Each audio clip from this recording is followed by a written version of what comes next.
Good evening. To reflect on our responsibility as designers, I'm going to begin with a story from my garden. When I moved to Chicago to start this master's program, for the first time in my life, I had outdoor space to call my own, a modest 50 square foot balcony, but with sunlight beaming down on it for most of the day. So it didn't take long for me to acquire the ingredients needed for a garden: a large garden bed, heaps of soil and fertilizers, and a variety of seed packets. When spring finally arrived in the city last year, I had trays and trays of little seedlings sprouting in no time. So the garden was going, but by this time, after almost a year at ID, there was something haunting me that I could not ignore any longer: my food waste. I just could not help but ask myself, how might I satisfy the nutrient-rich soil needs of my balcony garden with the food scraps from my kitchen? What would be needed to create a symbiotic relationship between the formerly linear supply chain of my food, from the grocery store to my kitchen to my mouth or the waste bin, and feed my plants with that excess? These thoughts soon led me to receive a package in the mail. I remember scurrying downstairs upon receiving it, the delivery notification, and announcing proudly to my doorman that the package contained 1,000 red European nightcrawler worms. He nearly threw the package at me in horror and disgust. Throughout that summer, I listened to my plants. I observed their growth and behaviors and reacted with adjustments to their positioning, organic fertilizer levels, and quantity of water.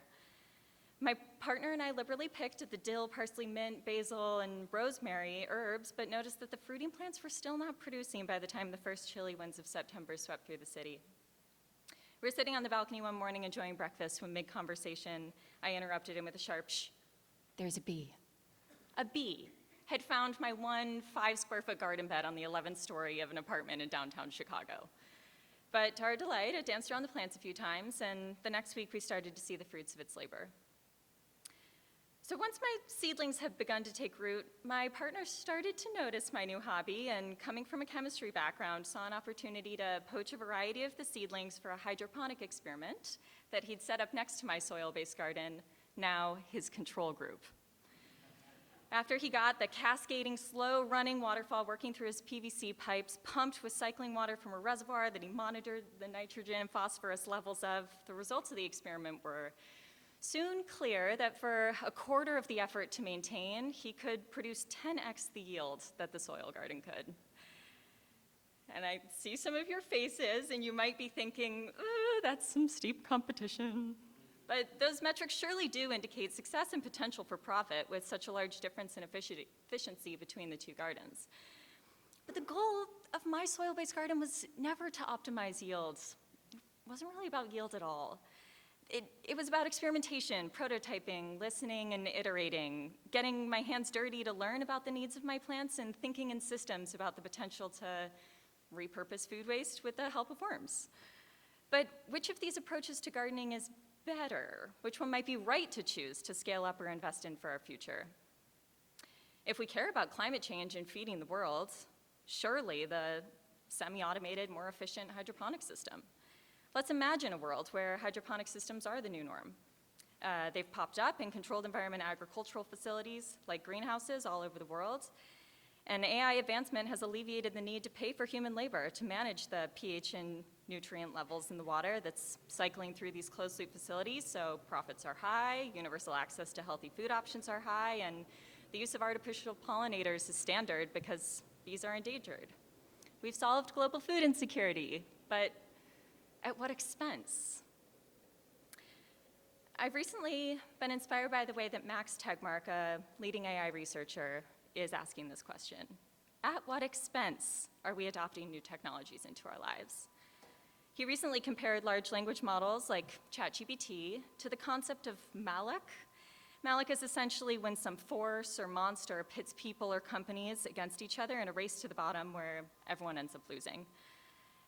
During the rise of innovation in the design of social media apps, the quick adoption of influencers to use Facetune beauty filters was an example of Malak. Once some were quick to adopt, others felt like they had to as well to keep up and stay relevant. And now everyone's on the same playing field again, but on a whole new level of unrealistic beauty standards and mental health effects. Sound familiar to what seems to be happening with AI today? AI has the potential to replace the need for a lot of human jobs. We need to stop and ask, why are we embedding large language models in a given product or service in the first place? We don't need to outsource a skill or a job just because it's possible. As designers, we should be discerning about where large language models are helpful assistants to complement or enhance human abilities, and where they're not appropriate to leverage because they're in conflict with human morals or responsibilities that we really derive value from doing manually. So how do we figure out what those guiding morals and desirable responsibilities are? We ask people. We conduct user research so that we can design by humanity for humanity and not by humanity for Moloch. So now let's revisit that earlier question between the soil-based and hydroponic gardens. Which one is the future? Both are. We can't just steamroll over the value of natural systems in the name of progress, but we're also destroying our planet right now. So we need to embrace innovation to address our planet's most wicked problems like global food insecurity and feeding the human race. As designers, we must operate in that gray space and float between these two worlds of embracing cutting-edge innovation and staying wary of unintended consequences. We don't need to wonder how we might do this. As Latrina shared, we already are. We've spent the past 2 years asking, just because it can be designed, should it? And creating experiential ways to effectively communicate intangible, future-focused, intended and unintended consequences of innovation.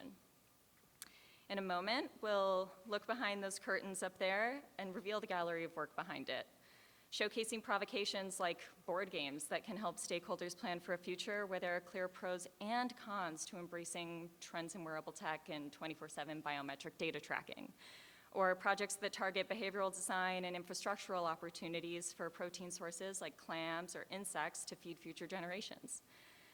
So my final message to my fellow graduates is that wherever we work, wherever we find ourselves after ID, we can't fall for Moloch.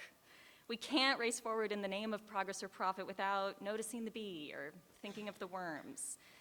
Noticing where there are crucial aspects of natural systems, we need to be advocating for designing with.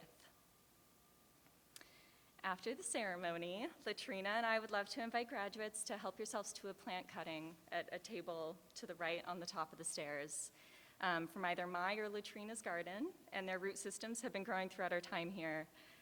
Bring it with you wherever your life is about to take you. Plant it, nurture it, listen to its needs, and celebrate its growth.